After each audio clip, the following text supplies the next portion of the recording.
আজকে আমার জন্মদিন, তাই সম্রাট রেস্টুরেন্টে এসেছি।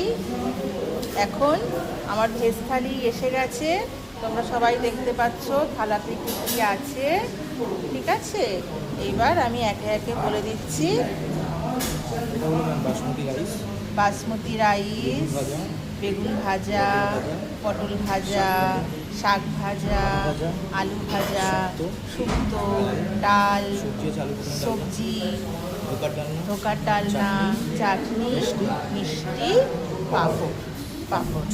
আর এখানে আছে, দেখে নাও, বাটার নান আর এই যে চিকেন কষা। তা তোমরা সবাই চলে আসবে, এখানকার খাবার ভীষণ ভালো। আমি এর আগেও এসেছি, আবারও এলাম। এখানকার খাবার এত টেস্টি, আমার ভীষণ ভালো লেগেছে। তাহলে আজকের মতো টাটা।